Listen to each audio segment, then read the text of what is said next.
습니다. 계시록 1장 4절로 8절이니까요. 한번 같이 읽도록 하겠습니다. 계시록 1장 4절입니다. 4절로 8절입니다. 자, 같이 읽겠습니다. 요한은 아시아에 있는 7교회에 편지하노니 이제도 계시고 전에도 계셨고 장차 오실 이와 그의 보좌 앞에 있는 7명과 또 충성된 증인으로 죽은 자들 가운데에서 먼저 나시고 땅의 임금들의 머리가 되신 예수 그리스도로 말미암아 은혜와 평강이 너희에게 있기를 원하노라. 우리를 사랑하사 그의 피로 우리 죄에서 우리를 해방하시고 그의 아버지 하나님을 위하여 우리를 나라와 제사장으로 삼으신 그에게 영광과 능력이 세세토록 있기를 원하노라. 아멘. 볼지어다 그가 구름을 타고 오시리라. 각 사람의 눈이 그를 보겠고 그를 찌른 자들도 볼 것이요 땅에 있는 모든 족속이 그로 말미암아 애곡하리니 그러하리라. 아멘. 주 하나님이 이르시되 나는 알파와 오메가라. 이제도 있고 전에도 있었고 장차 올 자요 전능한 자라 하시더라. 아멘. 네. 자, 옆사람에게 한번 축복합시다. 졸지 말고 하나님의 나라와 제사장 됩시다. 졸지 말고.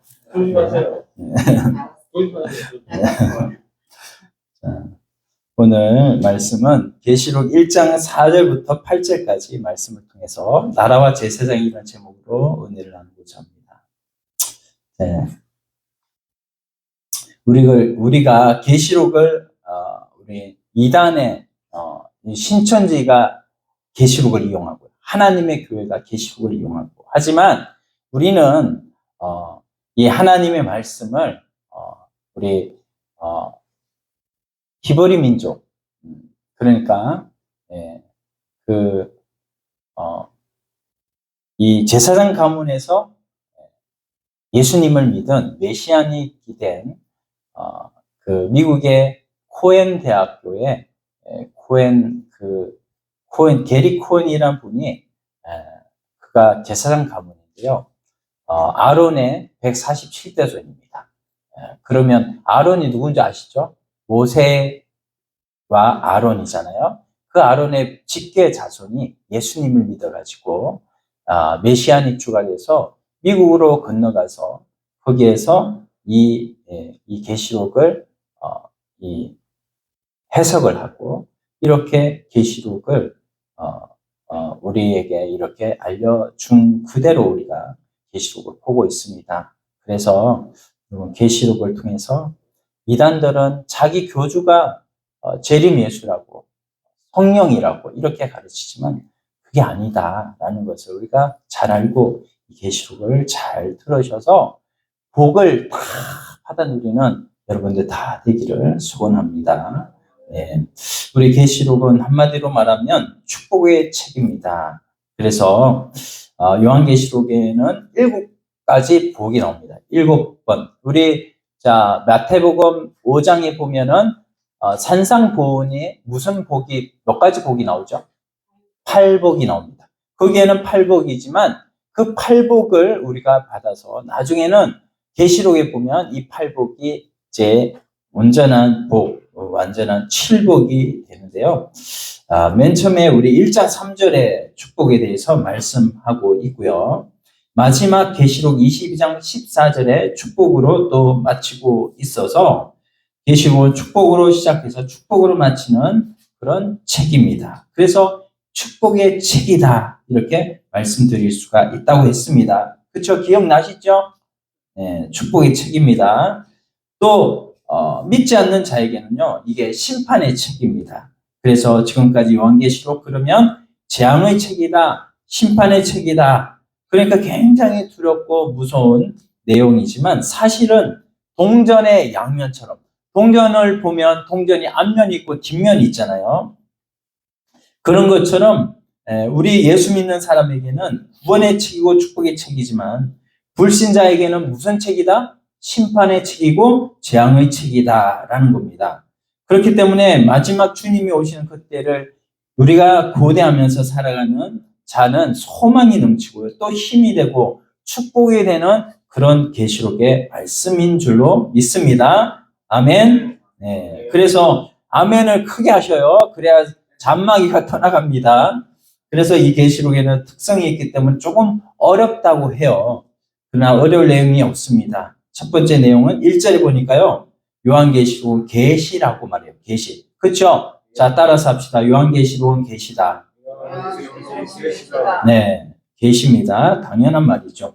자, 3절 내용을 보니까 또 1장 3절 보니까 3절에 또 뭐가 뭡니까? 예언이라고 또 나오죠. 자, 계시록은 예언서다. 따라서 합시다. 계시록은 예언서다. 네, 그러면서 또 계시서이면서 예언서이면서 또 뭐예요? 또 이거 뒤에는 또 뭐 4절에 보니까는 4절에는 요한은 아시아에 있는 7교회에게 뭐 하노니? 편지하노니. 그래서 계시록은 서신서다. 이렇게 우리가 정리를 하면 좋겠습니다. 자, 계시록은 맨 처음에 뭐라고요? 계시서. 두 번째는요? 예언서. 세 번째는요? 서신서. 네, 서신서. 네, 그렇게 알고요. 이제 그 속에 가장 중심이 되는 내용이 3절입니다. 그래서 3절 한번 읽어볼게요. 3절 읽어보겠습니다. 3절. 이 예언의 말씀을 읽는 자와 듣는 자와 그 가운데 기록한 것을 지키는 자들이 복이 있나니 때가 가까움이라. 예, 복이 있나니 때가 가깝다.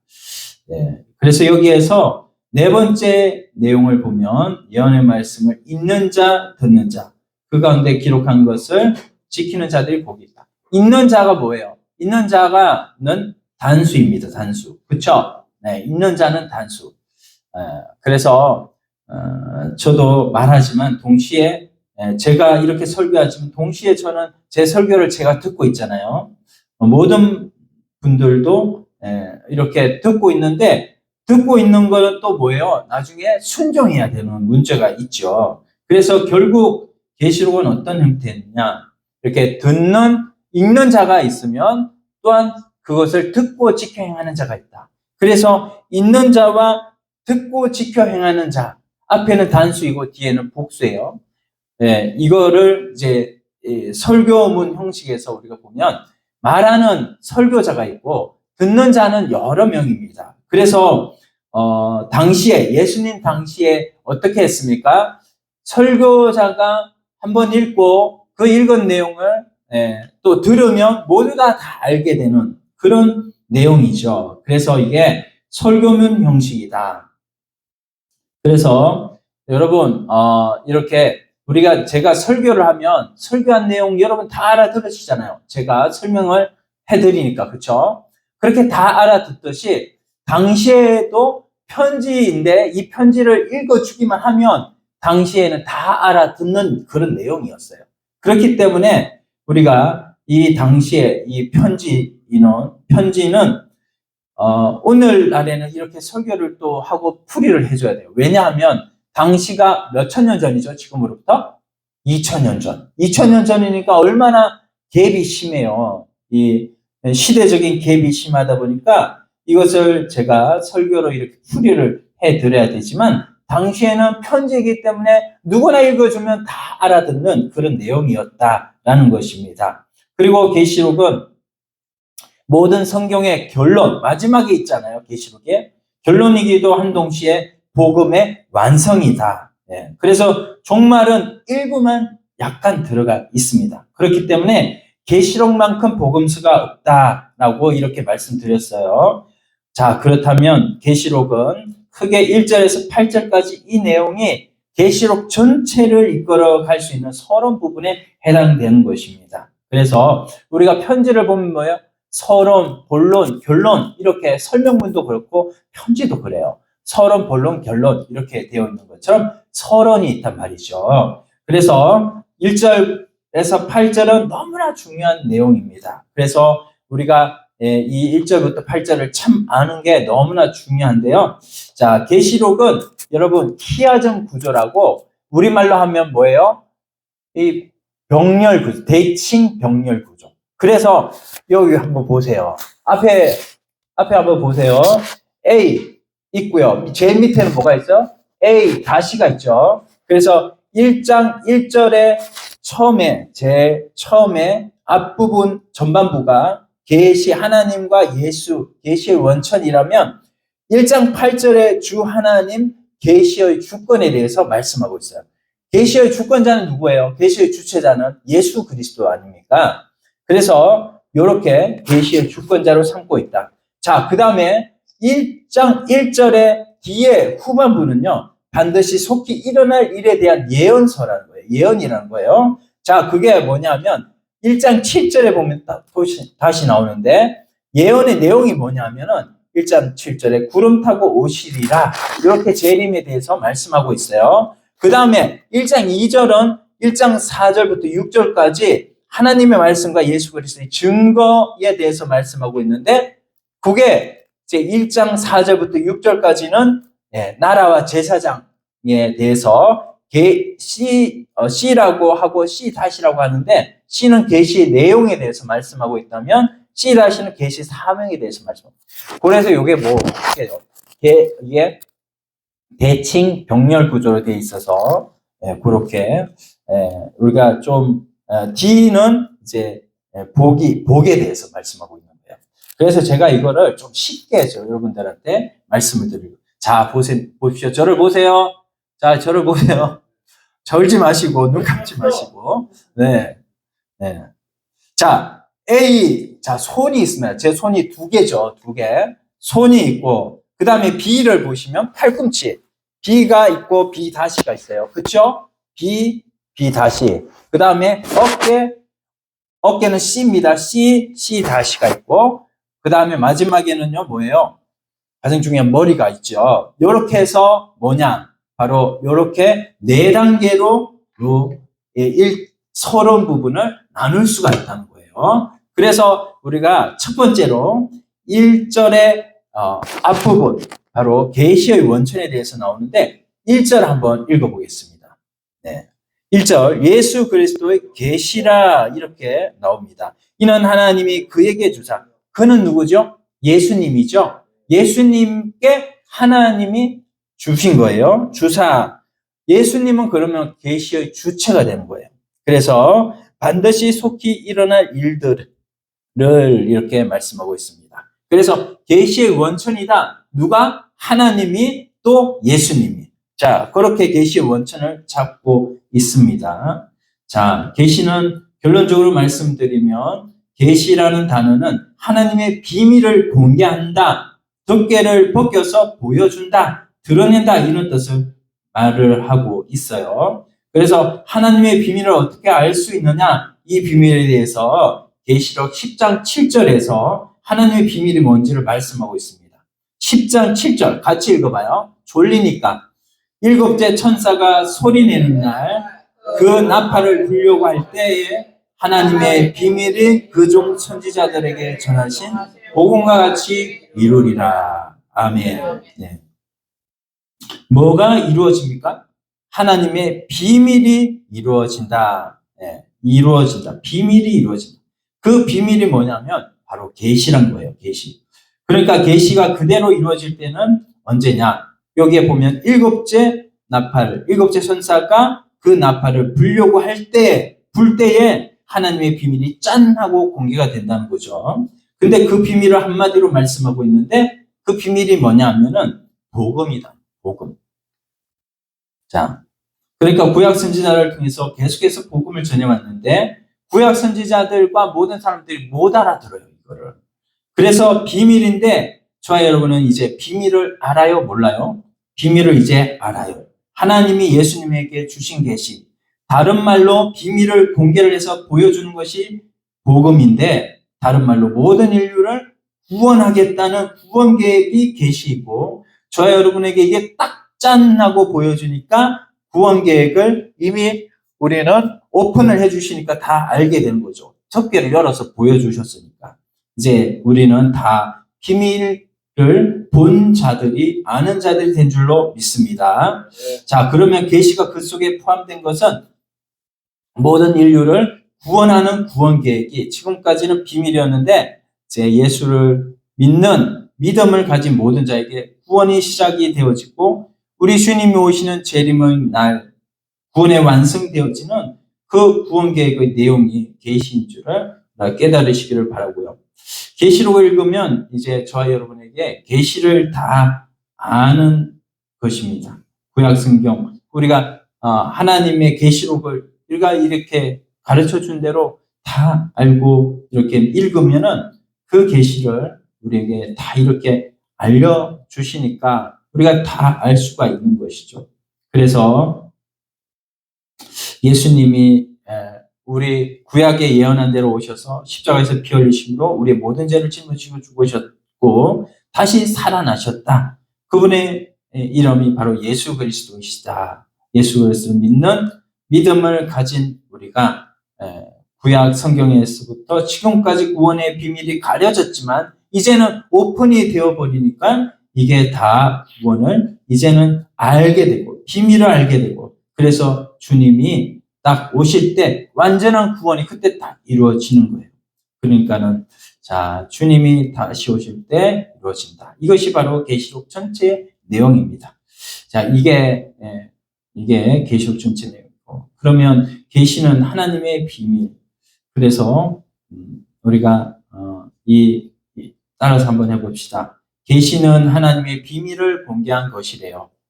계시는 하나님의 비밀을 공개한 것이래요. 네. 자, 하나님의 비밀. 그게 바로 계시다. 그게 복음이다. 라는 겁니다. 자, 그러면 이제 그 부분을, 자, 1장 이제, 이 두 번째 예언에 대해서 1장 1절에 두 번째 보면은, 예언에 대해서 반드시 속히 일어날 일이라고 나오죠. 그게 바로 예언입니다. 예언. 네. 그래서 예언은 잘못 정리를 우리가 하게 되면 앞으로 막 하늘이 풀어지고 막 불이 떨어지고 땅이 갈라지고 막 여러 재앙이 나오고 그런 일이 벌어진다 얘기하는 것은 잘못 알려진 내용이고요. 예언은 예수 그리스도를 믿는 믿음을 가진 자는 영원한 천국에 이르게 되고 그렇지 않은 자는 영원한 지옥에 들어가게 된다라는 거예요. 그래서 우리가 예수 그리스도 믿지 않는 자, 그래서 그들은 뭡니까? 나중에 인나대 뭐예요? 여기에 나오면 인재앙도 보이고요, 인재앙도 있고요, 나팔재앙, 그 다음에 대접재앙이죠. 인나대 재앙들이 임하는 사람들이 있는데 그 사람들 뭐예요? 예수님을 믿는 사람이에요, 안 믿는 사람이에요? 예수님을 안 믿는 사람들. 예수님을 믿는 사람들은 축복을 받지만 예수님을 안 믿는 사람들은 인나대 재앙들을 다 받는다는 것입니다. 그래서 어려움과 고난을 그들은 받지만 우리는 뭐예요? 그들과 상관없이 우리는 하나님의 축복을 모두 받는 하나님의 백성이 되었다라는 겁니다. 그래서 우리가 계시록을 두려워할 필요가 있어요? 없어요? 없죠. 네, 없습니다. 자, 우리 주님께서 말씀하신 그런 내용이 그래서 1절 하나님이 그에게 주사 이렇게 말씀하셨어요. 자, 자기 1장 8절에 보면은 이 하나님은 어떤 분이신지를 말씀하고 있어요. 짝이 되는 내용이 1장 8절입니다. 8절 한번 읽어봅시다. 주 하나님이 이르시되 나는 알파와 오메가라. 이제도 있고 전에도 있었고 장차 올 자요 전능한 자라 하시더라. 네, 계시록의 알파와 오메가. 알파와 오메가는 헬라어예요. 그런데 우리 알파벳은 뭐예요? A부터 마지막이 뭐죠? Z라고 하는 거죠. 그래서 우리가 처음부터 하나님 끝까지 우리의 하나님이시다라는 겁니다. 자, 이거를 못 알아들을까 봐서 뒤에 또 말씀을 해요. 알파와 오메가라 이제도 있고 현재를 말씀하는 거죠. 전에도 있었고 그 다음에 장차 올 자라 현재, 과거, 미래를 다 말씀하시면서 현재가 가장 중요한 것이다. 왜냐하면 현재의 내가 어떻게 살아가는 거에 따라서 나중에 뭐가 결정된다고 했죠? 제가 오전에 영생이 결정된다고 했습니다. 우리가 하나님 앞에 믿음으로 살아가면 나중에 여러분 100년 우리가 예수님 믿은 거는 사실은 뭐 50년도 안 될 수도 있죠. 그렇게 어떤 사람은 뭐 열흘 믿고 하나님 앞 나라 갈 수도 있는 거고요. 그렇게 열흘 동안의 그 삶이 바로 하나님 나라의 영원한 영생을 결정하는 거예요. 그러니까 여러분 얼마나 현재가 중요한 겁니까? 하나님 말씀대로 사는 것이 얼마나 중요한지 몰라요. 그래서 우리가 현재, 과거, 미래로 이렇게 말씀하고 있다. 그리고 장차 올 자요 전능한 자라 하시더라. 누가요? 여기 보니까 1절 보니까 예수 그리스도께서 하나님과 예수 그리스도가 그런 분이시다라는 것을 8절에서 말씀을 해주고 있죠. 그래서 우리가 주 하나님 따라서 합시다. 주 하나님. 이 주 하나님은 주인이시고 우리의 주인이고 우리 모두의 하나님이시다. 이거를 우리가 깨달아야 될 줄로 믿습니다. 요한복음 20장 말씀에 보면 20장 20절에 보면 이렇게 말씀해요. 자, 고백합시다. 나의 주님이시요 나의 하나님이십니다. 누가 고백한 거예요? 도마가 고백한 거예요. 도마가 예수님이 하나님이시고 예수님이 주님이라는 것을 몰랐어요. 그러니까 도마가요 할 필요 없을 때 우리 주님이 부활하셔가지고 찾아왔어요. 그래서 제자들이 너무 기뻐가지고 도마야 우리는 예수님이 죽으셨지만 부활하셔서 부활의 주님으로 만났다. 그랬더니 도마가 나는 내 눈으로 예수님을 보고 또 예수님의 손에 못자국을 만지고 예수님 옆에 창쪽을 만져봐야 나는 믿겠다. 손을 이렇게 넣어봐야 알겠다. 이렇게 얘기를 하니까 예수님이 다시 도마에게 도마가 있을 때 찾아오셨어요. 그러면서 도마에게 네 손을 내 손가락을 넣어보고 내 옆구리에 손을 이렇게 집어넣어 봐라. 그래서 우리 주님이 실제로 부활하셨다는 것을 의심 많은 도마가 믿었다는 거예요. 여러분 이게 바로 하나님 성경을 읽으면요. 성경으로 하나님이 예수님이 정말 부활하셨네 라는 것을 믿을 수가 있는 거예요. 여러분 의심이 많으시죠? 저도 많아요. 그러나 우리 도마를 보게 되면 하나님은 정말 하나님이시고 예수님이 부활한 것이 정말 사실이었구나 라는 것을 우리가 알 수가 있는 것이죠. 도마는 어떻게 죽었습니까? 도마는 인도에 가서 죽었어요. 인도에 가서 복음 전하다가 그 칼에 찔려가지고 이렇게 순교했다고 나옵니다. 그래서 그 고백이 도마의 고백이요. 나중에는 목숨을 건 신앙 고백이 되는데요. 당시 예수님 이 요한계시록이 기록될 당시에는 황제 도마티아누스 따라서 합시다. 도마티아누스라는 황제가 있었는데 이 네로 황제 다음 황제거든요. 이 도마티아누스 황제가 나를 주님이라고 고백하고 나를 하나님이라고 불러라. 이 사람 제정신이 아닌 거예요. 그렇지만 이 사람이 자기를 그렇게 불러라고 안 그러면 다 죽인다 이렇게 얘기를 하는 겁니다. 그때에 예수님께서 나는 알파와 오메가다. 도마티아누스는 잠깐 있다가 없어지고 그 순간에 자기 자신을 두고 하나님이라고 이렇게 사람들을 속이지만 진정한 하나님은 나다라고 주님이 말씀하고 있다는 것입니다. 주는 그리스도 살아계신 하나님의 아들임을 저와 여러분은 다 고백을 하고 우리의 신앙 고백이 되어야 될 줄로 믿습니다. 그래서 우리 1장 8절까지 바로 핵심이 뭐냐면 우리 주님은 누구십니까? 바로 예수님이라는 거죠. 자, 두 번째. 하나님이 주신 계시를 봤더니 그분은 뭐예요? 알파와 오메가. 계시가 나오고 알파와 오메가가 나오죠. 그리고 지금도 계셨고 전에도 계셨고 장차 오실 전능하신 하나님이라.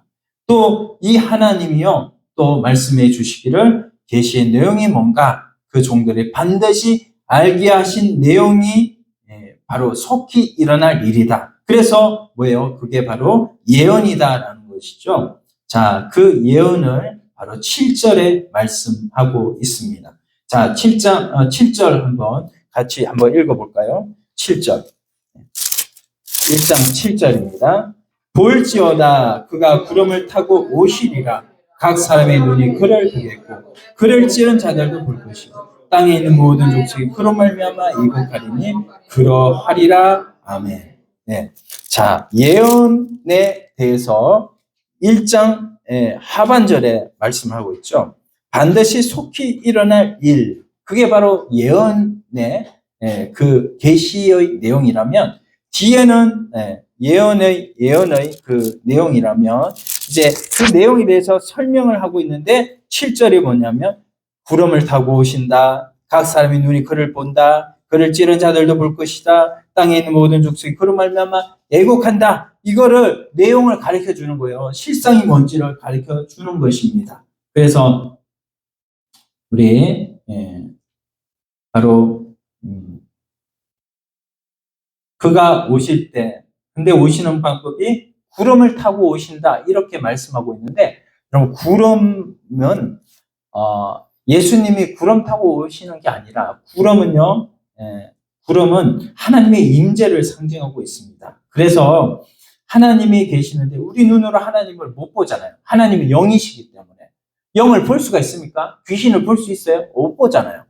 그러므로 이 구름을 우리가 볼 수가 있는 것이죠. 그래서 예수님이 손오공이 아니라 예수님은 시각적으로 이렇게 보여지는 것처럼 구름 타고 오신다 이렇게 말씀하고 있기 때문에 구름을 많이 보여주고 이렇게 어떤 밥상에도 이렇게 저희도 보셔서 알겠지만 밥상에 예수님이 구름 타고 오는 거 이런 것도 많이 나와 있잖아요. 그런 이제 밥상이기는 하더라고요. 그래서 그런 게 아니다.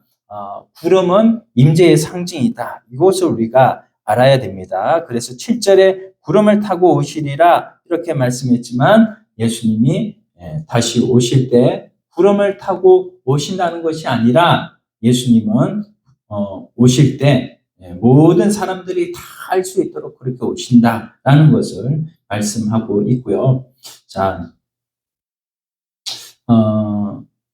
우리가 이 내용을 좀 두 가지 반응으로 또 주님이 오셨을 때 모두가 그냥 들려 올라가서 하나님 나라 천국의 소유자가 되는가 하면 반면에 또 한쪽에서는 애통하는 거죠. 그래서 부모님을 만날 수 없는 것으로 보내면 우리가 어떻게 해요? 그것을 애통하고요. 애곡하고 통곡하죠. 그러니까 반드시 속히 일어날 일은 다른 게 아니라 우리 주님이 반드시 오신다. 오시는데 그 오시는 예수님의 재림의 때에 우리가 그것을 복으로 받아들일 사람이 있고 그렇지 않을 사람이 있다라는 것을 말씀하고 있어요. 하나님 나라를 잘 대비하는 자는 그런 자는 완전히 그 날이 축복의 날이지만 반대로 예수님이 어디 있어? 하나님이 어디 있어? 하나님이 있으면 나와봐. 이 땅이 최고지 하면서 이렇게 사는 사람들은 그때는 뭡니까? 곡소리 난다. 곡소리 난다. 이거를 바로 애국이라고 말씀하고 있고 계시록 18장 8절, 9절, 15절, 17절, 19절에 이걸 다 말씀하고 있어요. 8절에 한번 봅시다. 그러므로 하루 동안에 그 재앙들이 이르리니 9절 그와 함께 음행하고 사치하던 왕들이 그 불붙는 연기를 보고 화있도다. 15절 멀리 서서 울고 애통하여 17절 망하였도다. 19절 티끌을 자기 머리에 뿌리고 울며 애통하며 이 교회를 다 뭐예요? 예수님을 안 믿는 사람들의 모습이죠. 그래서 전부 다 마지막 시대에는 땅의 왕들 이 땅의 왕들은 정치인들을 말씀하고 있는 거예요. 얘기하는 거고 또 18절 땅의 상인들은 기업가들 그리고 바다 위에 있는 모든 종사하는 그런 자들은 다 예곡하는 겁니다. 이처럼 그리스도를 믿지 않는 자들은 다 뭐하는 거냐? 애곡을 합니다. 어느 때요? 주님이 오실 때. 주님을 바라보고 한쪽에서는 찬양을 하고 하나님 앞에 영광 돌리고 하지만 한쪽에서는 울고 불고 통곡이 그치지가 않아요. 이게 반드시 그날은 속히 이루어질 일들이다. 그렇게 드러나게 될 줄로 믿습니다. 자, 이제 저를 보시면 하나님의 계시를 줬는데 계시는 하나님의 비밀을 보여주는 것이 계시고 공개하는 내용을 따라서 예수 믿는 사람은 마지막에 천국, 그리고 이렇게 또 예수 믿지 않는 사람은 지옥. 이 자체가 예언이고요. 계시이고 예언이고 이 내용을 이렇게 편지로 써서 보냈으니까 우리가 예수 믿는 그런 믿음을 가지면 주님 오시는 그 날은 축제가 되고 안 믿는 사람들은 뭐가 돼요? 애곡이 되고. 그래서 이 내용을 우리에게 다 알려주시고 우리가 이 내용을 알면 알수록 하나님 앞에서 계시록을 통해서 여러분 우리가 복을 누리고 이것을 다 알고 나중에는 복이 진짜 복이 되는 여러분들의 인생들이 다 되시기를 바랍니다. 1장 2절 말씀 이제 보겠습니다. 자, 우리 이제 첫 번째가 뭐냐면 1장 1절에 전반부에 계시가 나왔고 그 계시가 1장 8절에 보면 그 하나님의 계시의 주체가 누군가라는 것을 말씀을 했어요. 계시의 주체는 이제도 계셨고 알파와 오메가라. 이제도 있고 전에도 있었고 장차 올 자라 이렇게 했죠. 그래서 그게 바로 손입니다. 손이 1장 1절 전반부가 손, 한쪽 손, 또 한쪽은 뭐예요? 1장 8절이고 또 이제 팔꿈치를 제가 이제 1장 1절의 저 후반부에 예언이라고 했어요. 그 예언한 내용이 뭡니까? 1장 7절의 다른 팔꿈치라는 거예요. 그래서 이해하시죠? 네, 이해하시죠? 제가 이렇게 설명을 했어요. 그래서 키아즘 구조로 손, 다른 손, 팔꿈치, 다른 팔꿈치, 어깨, 다른 어깨. 이렇게 하고 중앙에는 1장 3절 복에 대해서 나오고 있습니다. 이 구조를 잘 아셔야 돼요. 그래서 이제는 제가 이제 팔꿈치까지 했어요. 자, 어깨 내용이 뭐냐면 바로 2절입니다. 2절. 자, 같이 읽어봅시다. 요한은 하나님의 말씀과 예수 그리스도의 증거 곧 자기가 본 것을 다 증언하였느니라. 예. 그래서 여기에 여러 가지 나옵니다. 하나님 말씀, 예수 그리스도의 증거, 곧 자기가 본 것을 증언하였다 이렇게 나오는데 여기 세 가지 말씀, 증거, 자기가 본 것. 그런데 우리가 이 말씀과 예수 그리스도의 증거, 자기가 본 것, 본 것은 뭐예요? 예수 그리스도의 증거를 본 것이죠. 그래서 우리가 세 가지나 두 가지나 한 가지나 다 똑같은 내용입니다. 자, 그래서 이 내용이, 이 계시록이 하나님의 말씀과 예수 그리스도의 증거, 이 두 가지, 말씀과 예수 그리스도의 증거가 계속해서 7번, 계속해서 계시록 끝까지 나오는데요. 하나님의 말씀을 우리가 우선 가져야 되겠고, 예수 그리스도의 증거가 우리 모든 주의 백성들에게 그 진리로 깨달아져야 돼요. 그러면 하나님의 말씀과 예수 그리스도의 증거, 이 내용이 도대체 뭔가? 2절을 설명하고 있는 것이 바로 4절부터 6절까지의 말씀입니다. 4절부터 6절까지 다른 어깨라고 그랬죠? 자, 4절부터 6절 내용을 통해서 보면 4절 내용 보면 요한은 아시아에 있는 7교회에 편지하는 이제도 계시고 전에도 계셨고 장차 오실 이와 그의 보좌 앞에 있는 7영과 이렇게 말씀을 했습니다. 자, 또 5절, 6절 이렇게 보면 우리 성부 하나님, 성령 하나님, 성자 예수님이 곧 우리에게 뭘 주시기를 원한다라는 것이 나와 있어요. 그게 보면은 바로 은혜와 평강을 주시기를 원합니다. 은혜와 평강. 5절 하반절에 나와 있죠.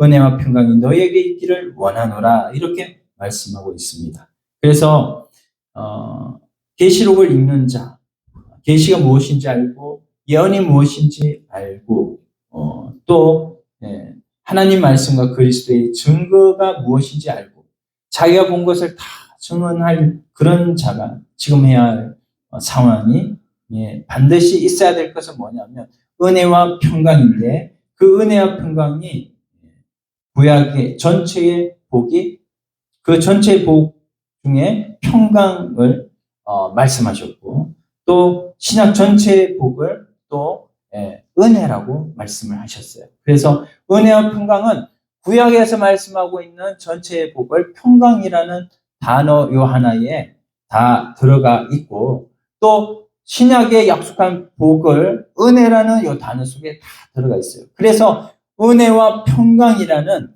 이 말씀은 신구약 성경에 있는 모든 복을 말씀하고 있는 거라고 우리가 볼 수가 있습니다. 요거를 하나님이 다 우리에게 주시기를 원하시는 거예요. 근데 우리가 요거를 잘 알고 우리가 이 말씀을, 이 두 가지 복을 다 하나님 앞에 받는 비결은 뭐냐면은 하나님께서 여기에 자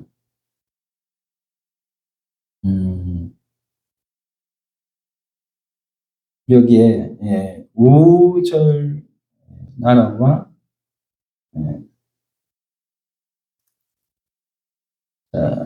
6절에 보면 그의 아버지 하나님을 위하여 우리를 나라와 제사장을 삼으신 그에게 영광과 능력이 세세토록 있기를 원한다. 이렇게 말씀하고 있죠. 나라와 제사장. 오늘 제목이기도 합니다. 나라와 제사장을 삼으셨다는 거예요. 나라와 제사장. 그래서 우리가 이 어린아이가 태어나는 것, 그 태어나는 것이 뭐냐? 바로 오전에 우리 성령 세례를 말씀했는데, 어린아이가 태어나는 것 그렇게 중요한 것도 있는데, 중요한 건 뭐예요? 태어나서 인간답게 사는 게 중요한 것이죠. 그렇죠? 북한에 태어났는데 태어나는 게 뭐가 중요하겠습니까? 인간답게 사는 게 중요한 거죠. 인간답게 못 사니까 얼마나 북한이 많은 사람들이 그렇게 고통 가운데 살고 있잖아요. 사람답게 살아가려면 아이가 성장하는 것, 성숙하는 것처럼 중요한 게 없는 거죠. 6절 보면 나라와 제사장, 우리가 여기 2절에 하나님의 말씀과 예수 그리스도의 증거 곧 자기가 본 것을 다 증언하였다. 요한이 그렇게 말씀하고 있는데, 그 하나님 말씀과 예수 그리스도의 증거를 왜 보여줘요?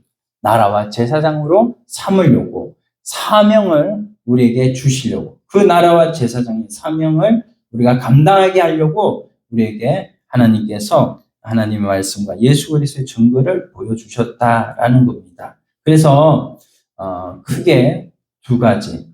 자, 하나님이 성부, 성자, 성령 하나님이 우리에게 은혜와 평강을 주시기를 원하는데, 이 복을 받아서 이제 우리가 그 내용을 보니까 그 내용이 바로 나라와 제사장의 사명이다 라는 겁니다. 나라와 제사장, 이 나라와 제사장의 사명을 잘 이루면 우리가 하나님 앞에서, 사실 우리가 구원 얻은 것, 기본 구원을 얻은 것은 오늘 많은 말씀을, 또 기본 구원이라는 것, 우리가 시험을 봤는데 그 기본 구원이 뭐예요? 우리가 예수 믿어서 구원 얻은 것을 말씀하죠. 새 생명 받은 거.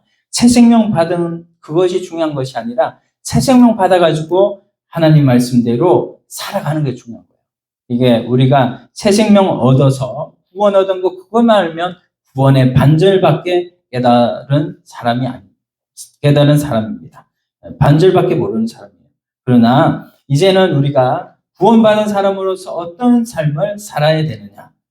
바로 나라와 제사장으로 살아가야 되는데, 나라와 제사장의 삶을 어디에서 말씀하고 있는 것이죠? 그것을 바로 여기 출애굽기 19장 5절로 6절 말씀 보니까 그것을 말씀하고 있다라는 것입니다. 자, 출애굽기 19장 5절로 6절. 자, 한번 같이 읽어보겠습니다. 구약의 우리 신해상 언약에 나오는 내용입니다. 출애굽기 19장 5절로 6절. 자, 세계가 다 내게 속하였나니 너희가 내 말을 잘 듣고 내 언약을 지키면 너희는 모든 민족 중에서 내 소유가 되고 너희가 내게 대하여 제사장 나라가 되며 거룩한 백성이 되리라. 아멘.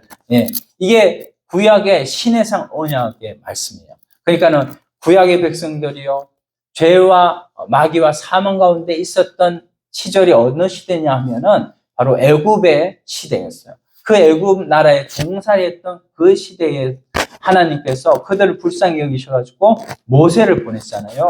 그래서 그 모세를 통해서 이스라엘 백성들이 출애굽을 해가지고 광야로 나왔죠. 광야에서 시내산까지 하나님께서 다 부르셔가지고 거기에서 하나님 나라를 세우셨습니다. 그 하나님 나라를 세우시면서 그들과 언약을 세우셨는데 그 언약이 뭐냐면 출애굽기 19장 5절로 6절 말씀이에요. 그래서 하나님께서 이렇게 말씀하시는 거죠. 세계가 다 내게 속하였다. 너희가 내 말을 잘 듣고 내 언약을 지키면 너희는 내 민족 중에서 내 소유가 될 것이다. 네. 그리고 너희가 내게 대하여 제사장 나라가 된다. 거룩한 백성이 된다. 이렇게 약속으로 우리에게 주셨듯이 오늘 예수 그리스도를 믿는 하나님의 백성들에게는 똑같이 하나님께서 약속으로 주신 게 있는데 그게 뭐냐면 베드로전서 2장 9절 말씀이에요. 자, 우리가 같이 한번 읽어봅시다. 베드로전서 2장 9절 말씀.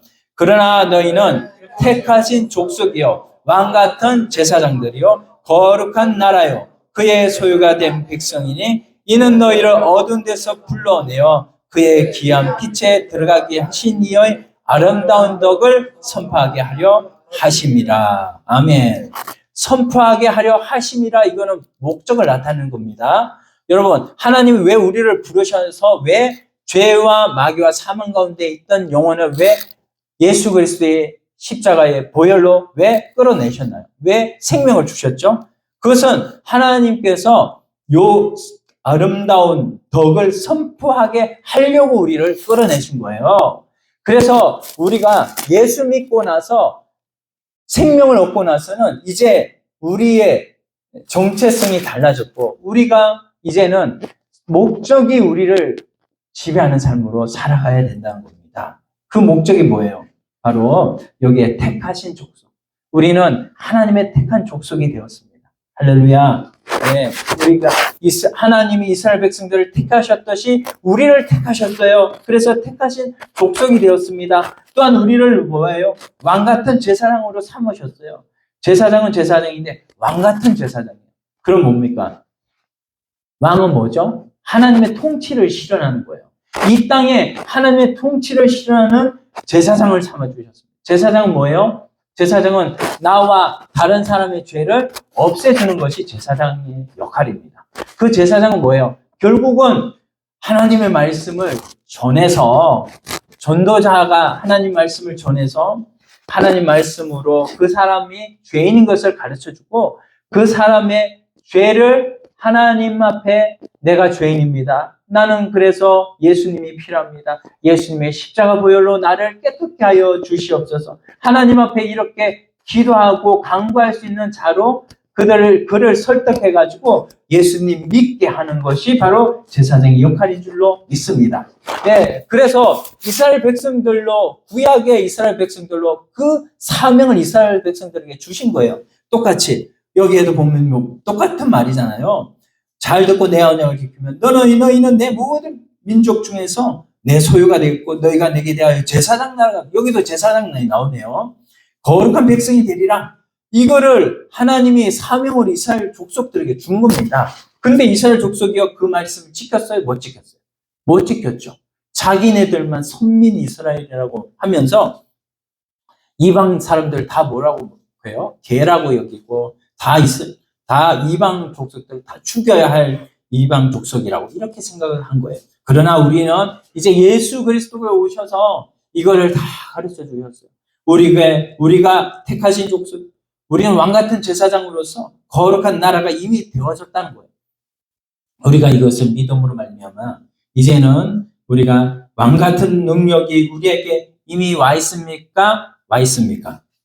와 있죠? 그렇죠? 이미 우리는 와 있습니다. 그 능력이 우리 안에 와 있습니다. 그렇기 때문에 이제는 나라와 제사장의 사명을 감당해야 되는 이 자리에 우리가 와 있다는 거예요. 그래서 그것을 가지고 이제는 3절 보니까 3절에 말씀, 나라와 제사장의 사명을 순종하는 자에게 뭐가 주어진다고 했습니까? 3절, 이 예언의 말씀을 읽는 자와 듣는 자, 그 가운데 기록한 것을 지키는 자에게 복이 있나니 때가 가까웁니다.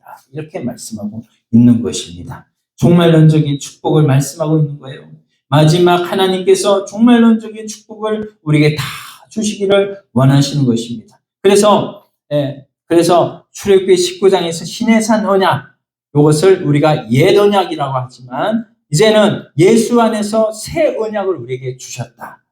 그래서 우리가 새 언약 가운데 예수님이 주신 이 약속의 말씀들을 가지고 이제는 계시록 1장 6절에 나라와 제사장으로 삼은 그 말씀을 믿음으로 말미암아서 하나님께서 그 믿음으로 하나님 말씀을 순종하는 모든 자에게 하나님께서 예수님의 그 말씀을 순종한 모든 자에게 복으로 갚아주시는 것입니다. 자, 이것을 우리가 한 군데만 더 말씀을 보면 계시록 5장 9절 각 족속과 백성과 나라 가운데서 사람들을 피로 사서 하나님께 드리시고 이렇게 계시록 5장 9절에 말씀하고 있어요.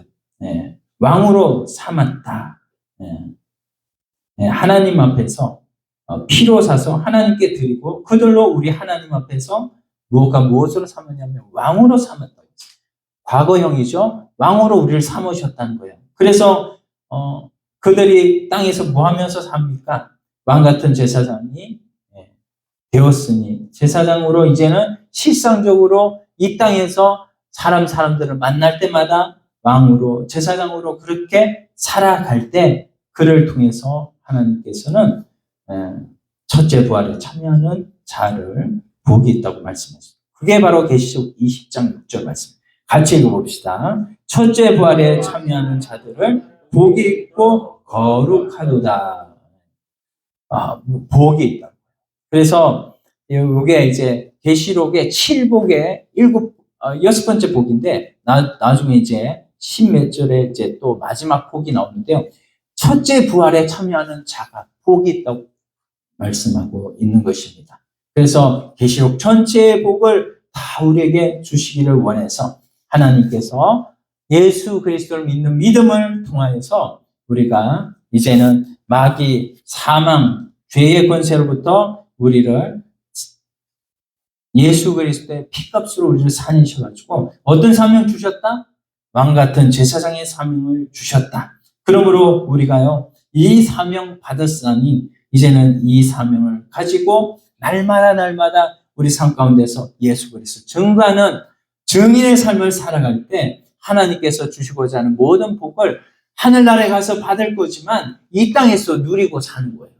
하나님 앞에서 진심으로 오늘 말씀을 통해서 우리가 깨달은 대로 이 땅에서 누리고 살려면 나라와 제사장의 사명을 잘 감당하는 저와 여러분이 다 되기를 소원합니다. 그 사람이 진정 행복한 사람이고 그 사람이 진짜 행복을 누리고 사는 사람인 줄로 믿습니다.